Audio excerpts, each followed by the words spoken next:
નમસ્કાર, હું છું પ્રેરણા. આપ જે રાજ ઇન્ડિયા ન્યૂઝ ગુજરાતના મહત્વના સમાચારને વિસ્તારથી વાત કરીએ તો સ્થાનિક સ્વરાજ્યની આવનારી ચૂંટણીને ધ્યાનમાં રાખીને ભારતીય જનતા પાર્ટી હવે એક્શન મોડમાં જોવા મળી હતી. ત્યારે આજ રોજ રાજકોટ શહેર સ્થિત ભાજપ કમલમ કાર્યાલય ખાતે ગુજરાત પ્રદેશના સંગઠનના પ્રભારી અનિરુદ્ધ દવેની હાજરીમાં મહત્વપૂર્ણ બેઠક શરૂ થઈ છે.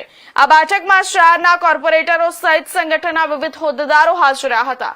આ બેઠક દરમિયાન આવનારી સ્થાનિક સ્વરાજ્યની ચૂંટણીને લઈ સંગઠનને વધુ મજબૂત બનાવવાની રણનીતિ પર ચર્ચા કરવામાં આવી હતી.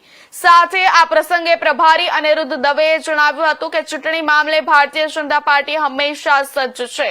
તો બીજી બાજુ રાજકોટ શહેર ભાજપમાં જોવા મળતા જૂથવાદ અંગે મીડિયા દ્વારા સવાલ પૂછતા જણાવ્યું હતું કે ભાજપમાં કોઈ પ્રકારનો જૂથવાદ નથી અને તમામ કાર્યકરો તથા નેતાઓ એક જૂથ થઈને પાર્ટીને મજબૂત બનાવવાના પ્રયાસ કરી રહ્યા છે.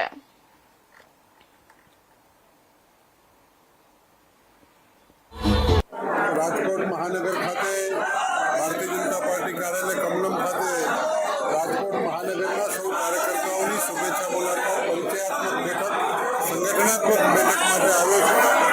યુવા મોરચાના કાર્યકર્તાઓ ખૂબ ભાવથી અને પ્રેમથી સ્વાગત કર્યું છે. રાજકોટ ભાજપ મહાનગરના કાર્યકર્તાઓએ પણ ખૂબ ભાવથી પ્રેમથી સ્વાગત કર્યું છે અને આજે આખો દિવસ સૌ વિવિધ શ્રેણીના બેઠકો વિવિધ શ્રેણીની અંદર અલગ અલગ તબક્કાની અંદર કાર્યકર્તાઓ સાથે વડીલો સાથે બધા સાથે એક બેઠકનું આયોજન કર્યું છે અને આ એક સહજ પ્રક્રિયાનો ભાગ છે. ભારતીય જનતા પાર્ટી દેશના યશસ્વી પ્રધાનમંત્રી નરેન્દ્રભાઈ મોદી સાહેબના નેતૃત્વમાં ચોક્કસપણે જીતશે અને મહાનગરની અંદર પણ ભવ્ય વિજય ભારતીય જનતા પાર્ટી એક છે, કાર્યકર્તાઓ સૌ એક છે અને ભારતીય જનતા પાર્ટી જીતવાની. અનિરુદ્ધભાઈ, શાસકોના બંગલા વિવાદમાં આવી